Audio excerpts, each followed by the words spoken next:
They did it. They pulled it off.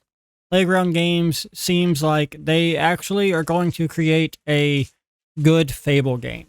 Today we got our first real look and gameplay overview for Playground's new Fable game. And wow, I never thought the day would come where we're going to get a new Fable, and I really never thought the day would come where that new Fable game would be something I'm genuinely excited for. It feels like Fable's back. If you don't know, Fable was Xbox's kind of premier RPG, their in-house RPG. They had Morrowind and they had Fable. And Fable, to me, was so special. It was this weird cross between Conker's Bad Fur Day and the Elder Scrolls. It was whimsical and magical and silly and cartoony, but also mature and had toilet humor, and you could fart in the town and change your appearance based on doing evil things or good things. You could buy houses, you could get married. It was so much of this system and gameplay that just shouldn't have worked. It had rough spots. The gameplay, while it wasn't smooth, I don't know, it felt special to me. It felt right. I have fond memories of the gameplay. It had this weird Vaseline look to everything that going back is almost impossible for me to play and focus on. But back then, it was just perfect. There's so much of what made the original Fable and Fable 2 and to a much lesser degree Fable 3 really good. If we look back, Fable 1 had so much going for it. It was an actually wonderful game. It brought so much to gaming and to RPGs like it that we hadn't seen before and that I definitely hadn't seen before. And then we go to Fable 2 and somehow they blew it up and made it bigger and better despite Peter Molyneux trying to pull them down the whole time. I mean, say what you want about him, he did a lot to try to drown the game out. Unfortunately, he didn't intend to, but that's just the way it played out. But he still led the team to make a phenomenal game where choices felt real. They felt tangible. I felt like I actually had control over the character and the world in a degree that not many games are able to successfully do. Plenty of games give you opportunities for choices, and plenty of games let you make decisions that impact the later game and the way people feel, but something about Fable just felt magical. It just had that feeling of, oh, I'm doing this and it feels like it directly impacts me as a character, as a player, and the world. You can call it nostalgia goggles if you will, but Fable 1 and 2 are still some of the most fun with any RPG I've had in my life. Fable 1, when it launched in 2004, was incredible. It was an achievement. I had played RPGs up to that point, but Fable just pulled me in. It's part of what made me love Xbox. They had Halo. I was obsessed with Halo, this awesome sci-fi multiplayer story shooting game that just felt different. And Fable was that for RPGs for me. It helped identify Xbox as this platform that just felt different in a way. It was tangibly different, and it was so my shit. And then you fast forward to Fable 2 in 2006, and now we had Fable on the Xbox 360, and it was everything I loved about Fable, but more. Playing as Sparrow from childhood to adulthood, going through this world, fighting the villains and discovering Power Stone and Hell Beyond to a greater degree felt awesome. It kicked ass. I loved it. Fable 3 in 2010, it wasn't a bad game, but it wasn't my favorite. And in a lot of ways for me, it kind of marked the decline of Fable and paved the way for the next decade of what would become disappointment after disappointment. It had a lot of what made Fable special, but they also tried so much odd things that just didn't work for me, whether it was the setting and what they kind of did with the Revolution era, to the whole kingdom management and money system, and the whole flow of the game just kind of didn't work for me. And while I enjoyed Fable 3, I started to fall out of love with the series. And then we go forward, and the next time we see Fable with The Journey was a Connect game. They had guys on stage shooting with their hands.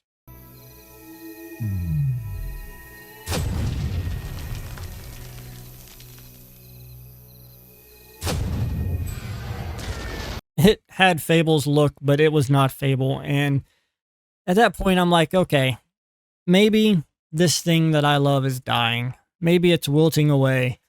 And we're just going to have to admit it to ourselves and to the world that Fable's gone. And then there was a spark of hope a year later in 2013 when they announced Fable Legends. Fable Legends is a bold and innovative adventure, and I'm proud to share it with you here today. Fable Legends, it wasn't Fable as we knew and loved it, but it felt right. It looked like Fable. It had the right gameplay.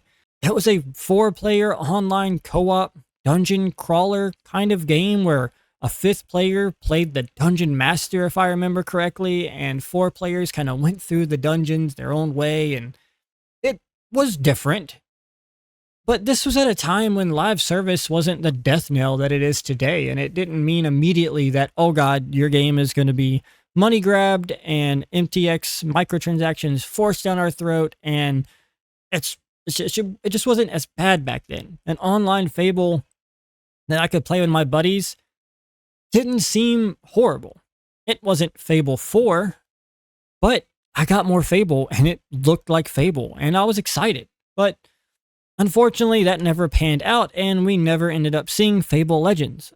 I do think a few people got access to it, and maybe there was a way to kind of get in and play it early or some kind of test, but I never got to try it, and it was canceled and shut down, and that was the last we heard of Fable for the better half of a decade.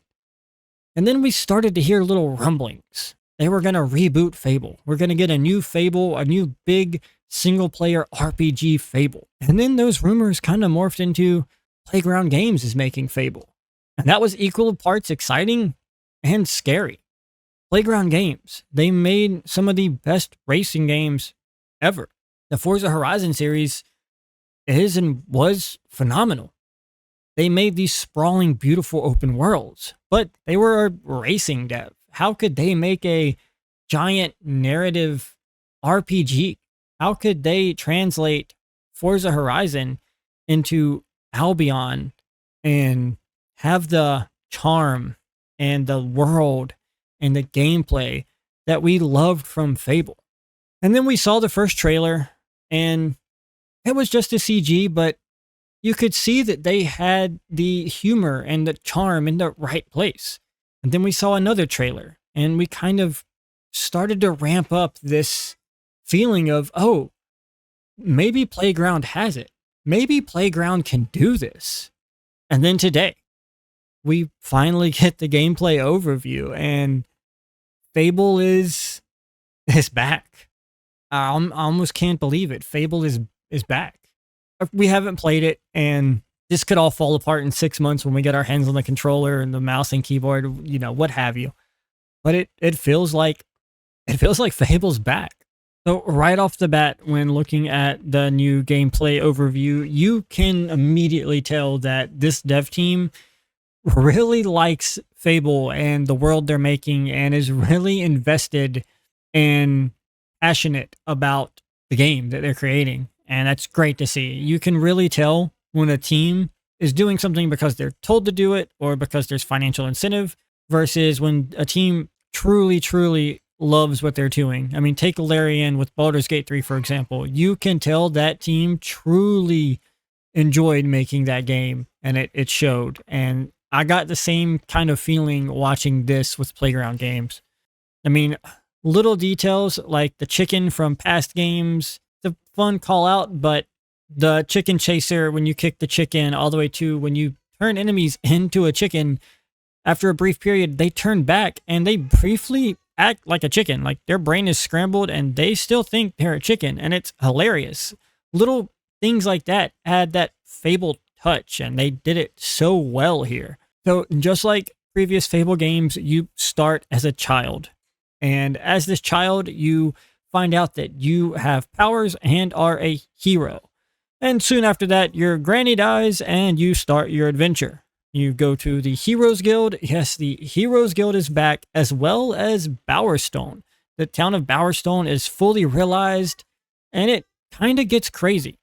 So not only is Bowerstone fully realized, but its inhabitants, and in fact, all of the inhabitants of Albion, which they said is close to 1000 actually has full routines. I mean, these characters actually have their entire own life cycle, kind of. They wake up, they go to work, they have hobbies, they do things. You can follow them around, they said, and you'll see that they actually have their own lives that they're going about.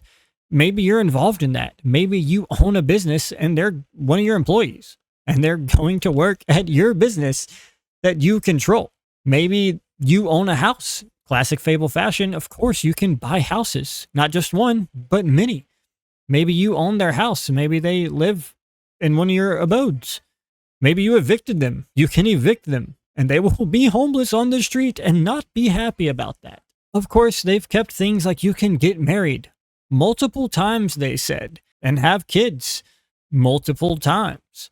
You can buy every house in Albion and become a rich tycoon, and the world will react accordingly. In fact, this lady really doesn't like the fact that you have a lot of money.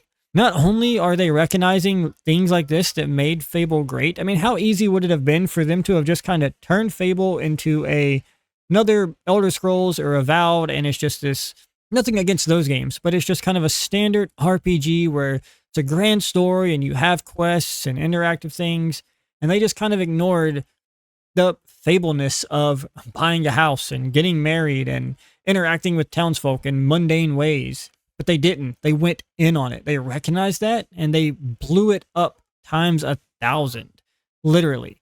Oh, and by the way, them 1,000 NPCs that have their own lives that sometimes you're involved in, you can talk to every single one. They're all fully voiced. You can interact with them and speak to every one of them.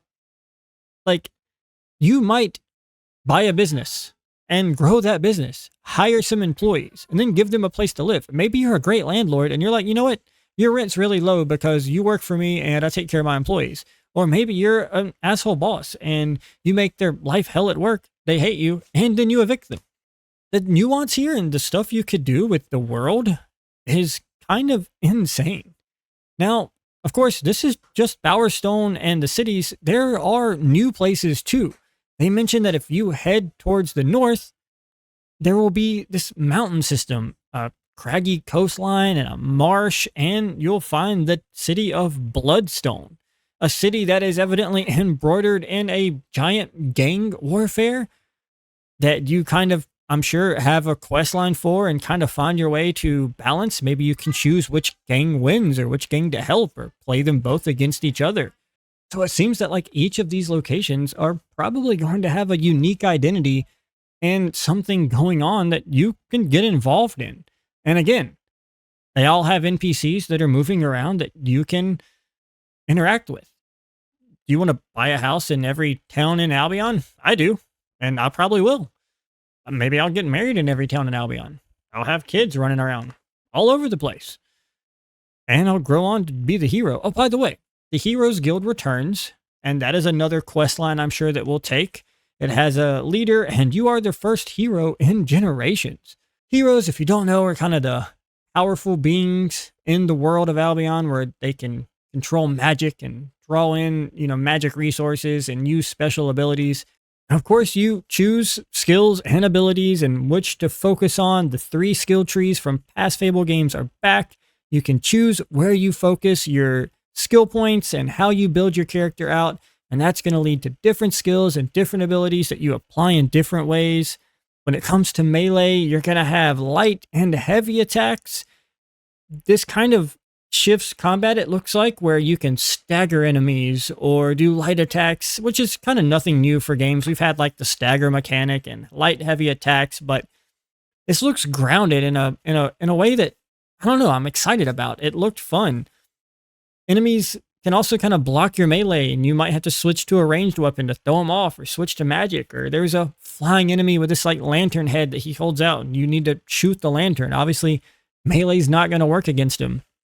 So it seems like it gives you reasons to combat multiple different styles or use multiple different styles of combat against different enemies, which that seems really cool to me. Various enemy types returns from past games. You see the Hobbs, you see Valkyries and Trolls. You see the Hobbs, they mention Valkyries and Trolls. At one point, you're see the character fighting Hobbs, and one of the other Hob runs up beside him and swings. The character backs up, and he actually ends up hitting his friendly Hob and killing him. So NPCs, like enemies, can accidentally hurt each other if they're goofy and they swing openly and wildly like that Hob did. And that interaction, that level of interaction is really cool. But we get a brief look at some of the UI while they're doing combat. It looks like on console, right trigger is going to kind of pull up an ability wheel. We didn't really get a look at mouse and keyboard combat. I'm not sure if maybe you'll have an ability wheel or if you'll just map it to multiple keys. I'm sure it's going to be something like that. Interested to see what the UI looks like, but at least that was a neat little look at the UI for console. And it seems like the UI looked pretty clean. It looked well done. It didn't look too clunky. I'm really interested to see what kind of enemy variety they have. I mean, we've seen a few different varieties here, but they've got to have some like pretty big, grandiose enemy types. And I'm excited to see where that goes. Obviously, you got bandits and Hobbs and Valkyries, and we saw that like Griffin looking enemy. But like, what if they bring in like, dragons or just some kind of grandiose big enemy fights? That's going to be really cool to see kind of how that develops and what exploration has to offer. We didn't get to see like a deep look at progression or loot or kind of how you evolve as the game goes on. They might be saving that for like a Summer Games Fest reveal or just a reveal later down the road, I would imagine. But I'm interested to see how progression works and how kind of like the loot system works. Is it going to be like a typical loot system? Are they going to do something a little different? Are we going to get different? Obviously, I mean, you got to get different weapons, right? Different weapons. They showed like a automatic crossbow. You've got to have different weapons and options. And I'm just curious how they're going to entangle that into the rest of the game. And last but not least, we have the morality system. Fable has long been known for its system of if you do good and do bad, people react to you accordingly. Historically, it's changed the way the character looks, your player. If you do evil, your player character will actually slowly start to look dingy and banged up and evil and grow horns like Darth Maul. And conversely, if you're a good guy, you'll start to look all perfect and glowy and develop a halo and just be this angel embodiment of everything that's good in Albion. I think it was confirmed in an interview that they're not going to do the player change from choices mechanic, which is a little bit of a bummer. Having your player character change to reflect the choices you make was a really cool touch in old Fables, and I am sad to see that. But if some of the stuff they touched on here remains to be true and is designed well and implemented well, then I think it'll make up for a little bit of that. So things like they mentioned that morality is gray for them, and this is nothing new. In some games, you'll make one guy mad and make the other one happy. That's fine, but they really seem to have a granular look at what morality is. I guess granularity is kind of a theme here. They have a really granular look at the systems they have. So obviously you'll have different outcomes for different choices. There's no one right choice. Choices can be little tiny choices like hiring somebody or firing somebody or how much money you have. So one of the big choices they gave an example of was Dave. Now, Dave is a character we saw in a previously trailer where you see the player character running around and they look very tiny. Dave is massive. Well, he evidently comes up with this way to become a giant.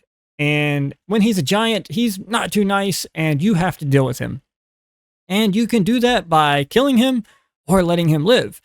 If you kill him, his giant carcass will fall on the map and just stay there for the rest of the game. Maybe it'll start rotting away. Like his rotting giant carcass will literally just be on the map forever. And that will affect the housing prices. Like that will affect people. So even if you do the maybe good thing and get rid of this menace that's attacking people and antagonizing people and hurting people, it still might not be 100% great because now his rotting corpse is affecting people's home value. And just like, they're like, oh, I thank you for getting rid of this guy, but now I got to look at his giant dead body every day. One of the great things about this that they mentioned is that everything is in fact handcrafted. This team has seemingly meticulously handcrafted this entire world and all of these characters and all of these interactions. There is no procedural generation 1,000 planets of Albion type shit. There's no Starfield here. Anyway, that is a brief or not so brief look at Fable. It's finally happening, guys. Everything we saw here today really has me excited for the game. I really think this could be something special. Like, I thought after a couple trailers we've seen and some of the things we've heard that they might do a good job. It might be a solid 7 or 8 out of 10. They'll do pretty good at certain spots. And while the jury's still out, nobody will know until we get hands-on. Based on what we saw today, this game could be like one of the top of the year. I mean, it could easily be a game of the year contender. I mean, I really think this could be something special. Something, I just feel it. But it comes out autumn of this year, 2026. So barring any delays, we should be able to get hands on it this year and find out for ourselves. And of course, I'll be covering every little detail about Fable as we find out about it, because I might be obsessed with this game. This game might be 100% my shit. Anyways, thank y'all for watching and have a good one. Class dismissed.